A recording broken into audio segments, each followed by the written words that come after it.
중독 당사자 9번째입니다. 겸손으로 믿음과 중독 회복이 시작된다. 이게 도대체 무슨 얘기입니까? 겸손과 믿음, 겸손과 중독 회복 전혀 관계가 없는 것 같잖아요. 근데 밀접한 관계가 있습니다. 이 문제를 알아보도록 하겠습니다. 겸손의 사전적 의미는 남을 존중하고 자기를 내세우지 않는 태도가 있는 것 또는 그 태도로 풀이합니다. 그래서 흔히 사람이 살아가는데 필요한 처세 단중으로 인식을 합니다. 그래서 높은 자리에 있어도 낮은 척, 있어도 없는 척 등 자기를 낮추고 교만하지 말라고 가르칩니다.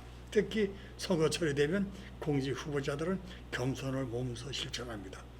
평소 그렇게 오만불선하고 도도하던 그들은 한 표를 구걸하기 위하여 맨 땅에 넙죽 엎드려 큰절로 겸손을 신청합니다. 익명의 알코올 중독자들의 자조 모임인 AA, 알코올릭 애노니머스입니다. 요 AA가 미국에서 1935년에 시작되기 전까지는 알코올 중독은 치유가 불가능한 병으로 인식되고 있었습니다. AA가 빌 윌슨과 밥 스미스에 의하여 시작이 되고서야 알코올 중독자들의 회복의 가능성을 보이기 시작했습니다. 그리하여 록펠러까지 후원을 아끼지 않은 AA는 전 세계에 확산되었으며 지금 이 시간에도 세계 곳곳에서 그들의 주기도문인 평안함을 청하는 기도문으로 암송하고 모임을 시작하고 있을 겁니다. 그런 AA의 치료 프로그램 12단계 중 제1단계 우리는 알코올에 무력했으며 스스로 생활을 처리할 수 없게 되었다는 것을 깨닫고 시인했다를 시인단계라고 부릅니다. 그리고 성경에서 걸맞는 구절을 찾아내 이런 설명을 겉드립니다. 내 속에 곧 내 육신에 선한 것이 거하지 않은 줄을 아노니 원하면 내게 있으나 선을 행하는 것이 없노라. 이것은 계속 술을 마시면 죽을 것 같으니까 끊어야 하겠는데 마음에는 술을 끊고 싶은 생각이 간절한데 그리고 살기 위해 절대 마시지 말아야 한다고 결심을 하는데 내 육신에 선한 것, 즉 술을 끊으려는 능력이 없어 끊지 못한다는 것을 의미합니다. 이런 사실이 성경의 다른 곳에서도 나타납니다. 마가복음을 보면 예수님은 십자가에 달려 죽기 전 제자들을 데리고 겟세마네라는 동산에 오릅니다. 그리고 사랑하는 제자 셋 베드로와 야고보와 요한에게 내가 마음이 심히 고민되어 죽게 되었으니 깨어 있으라고 당부합니다. 그리고 땀이 땅에 떨어져 빗방울같이 되도록 간절히 기도합니다. 평소와 다른 예수님의 모습과 말씀에 제자들도 심상치 않음을 느꼈을 것입니다. 그리고 자지 않고 예수님처럼 기도하려고 노력했을 겁니다. 그러나 너무 피곤해 3명 모두 그만 잠들고 말았습니다. 기도를 마치고 예수님이 돌아왔을 때 그들은 잠들어 있었습니다. 이런 일이 3번씩이나 반복되자 예수님이 수제자 베드로에게 말씀하십니다. 시몬아 자느냐 내가 1시간도 깨어있을 수 없더냐 시험에 들지 않게 기도하라. 마음에는 원이로되 육신이 약하도다. 알코올 중독자들도 술을 끊어야만 살 수 있다는 사실을 잘 알고 있습니다. 작심 3일이라고 했던가요? 그런 결심은 3일을 못 넘기고 실패로 끝납니다. 이런 시행착오하기를 수십 차례 이런 사실이 앞에 인용한 성경의 기록과 같지 아니합니까? 마음은 원이로되 육신이 약하도다. A의 회원들은 입 있는 자는 살아남고 귀 있는 자는 살아남는다고 가르칩니다. 그리고 A의 회원들은 경험담을 먹고 사는 사람들이라고 말합니다. 이 이야기는 자신의 술로 망가진 지난달을 숨김없이 고백하고 다른 회원들의 실패 경험담을 들으며 그것을 반면교사로 삼아 시행착오를 하지 말자는 것입니다. 또 자신과 다른 알코올 중독자들의 경험담을 나누며 알코올에 대한 무력함을 거듭 확인하고 또 자신의 삶까지 무력해 줬음을 인식하라는 겁니다. 그리하여 A 회원들은 빅북을 통하여 알코올 중독은 불치병이며 자신의 능력으로는 물론이고 어느 누구의 도움으로도 회복이 불가능한 병이라는 것을 일깨워줍니다. 그들의 위대한 책, 그래서 빅북이라고 부르는 그 책에는 43편의 실패 경험담이 수록되어 있습니다.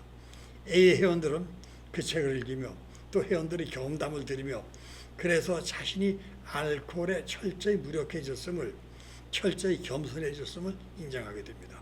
이것이 종교와 조화를 이룹니다. 기독교에서 강조하는 겸손에 대해서 알아봅시다. 겸손은 다른 종교에서는 영예롭게 생각하지 않으며 심지어 인식조차 못하는 성경적 신앙의 특유한 덕입니다. 기독교적 전통의 적극적인 영향을 받은 자들을 제외하고 철학자들은 한결같이 이 겸손의 덕을 무시하거나 하찮은 것으로 봅니다.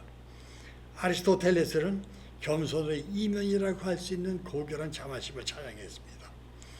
프리드리히 니체는 겸손을 타락한 도덕성의 본질적 부분이라고 호평을 했습니다.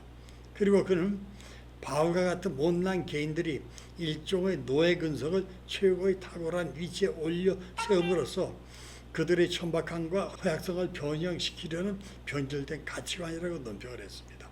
그러므로 겸손은 니체에 의해 반기독교적이며 아리스토텔레스적인 초인에게 구체화될 수 있는 순수한 인간성에 대한 부정으로 비난을 하게 된 겁니다. 그러나 계시적 유실론 사상에서 비롯한 겸손은 피조물인 인간이 창조주인 하나님께 마땅히 드려야 할 올바른 태도며 그것이야말로 진정한 미덕이다. 겸손은 피조물이 자신의 창조자에게 절대적으로 의존되어 있다는 것을 인정하는 자연적 인식이며 또한 자아 실제적 존재와 전적으로 우연한 존재 사이의 간격이다라고 말합니다. 유실론적 실존주의 철학자인 키에르케고르는 겸손은 하나님과 인간의 무한한 질적 차이에 대한 솔직하고 분명한 고백이라고 할 수 있다고 말합니다. 그리고 겸손이란 지금 내가 존재하고 있는 것이 오직 은혜의 사물이며 한 인격을 비존재에서 불러내어 그를 매 순간 다시 무로 되돌아가지 않도록 유지해주는 측량할 길 없는 자비라는 것을 깨닫게 하는 겸허한 자세라고 설명합니다. 겸손은 자신이 먼지와 재, 창세기 18장 17절에 있습니다. 먼지와 재에 지나지 않는다고 한 아브라함의 고백에 잘 나타나고 있습니다.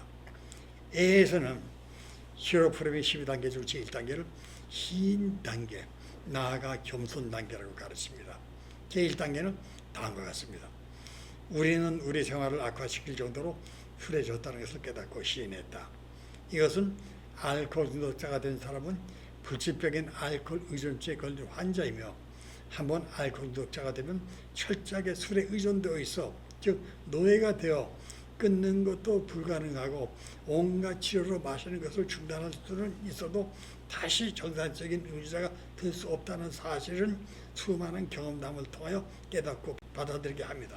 그리고 언제든지 재발이 가능한 잠복성 질병을 가지고 살아가야 하는 영원한 환자라는 것을 인식하게 됩니다. 제가 알고 있는 한 알코올 중독자는 100번 넘게 정신병원을 드나들면서도 술을 끊지 못하고 있습니다. 아마 오늘도 마시고 있을지도 모릅니다. 그리고 알코올 중독이라는 병은 자신의 능력으로는 물론 어느 누구의 도움으로도 회복이 불가능한 질병이라는 사실을 깨닫게 하면 그런 알코올 중독자가 술을 마시다가 비참하게 죽을 수 없으므로 살기 위해 인간이 아닌 초월적 존재의 신, 즉 위대한 힘의 도움을 받으라고 가르칩니다. 그리하여 그들은 시행착오 끝에 찾아내는 기로 Come to Believe라는 소책자에서 이 신을 찾아 신과의 합일로 중독에서 회복되는 과정의 기록을 모아 영적 여행이라고 소개를 합니다. 그리고 AA 창시자인 빌 윌슨은 제4장 강박관념에서 해방해서 우리 음주의 마지막 단계에서는 저항하라는 의지가 사셨다. 그러나 완전한 패배를 시인하고 AA 원칙을 실천하려고 마음의 준비를 갖추게 될 때 강박관념은 사라지고 새로운 차원으로 들어갔다. 즉 우리가 이해하는 하나님 아래서의 자유를 누리게 된 것이다. 라는 빌의 1966년의 편지글을 인용을 합니다. 이 편지, 저항하려는 의지는 내가 술에 저항하려는 의지, 나의 힘으로 또는 인간의 도움으로 술을 끊어보려는 의지를 포기하고 나는 아무것도 할 수 없는 무력자고 그래서 겸손을 밑바닥까지 낮아져서 살기 위해 위대한 힘인 하나님께 모든 것을 맡기는 살기 위해 믿음을 갖게 되는 영적 여행의 기록을 소개합니다. 앞에서 제1단계를 시인 단계라고 말했습니다. 시인은 곧 앞에서 이야기한 것과 같이 겸손으로 귀결됩니다. 왜냐하면 다음 사실들을 인정하는 것이 믿음에 가장 잘 합치되기 때문입니다.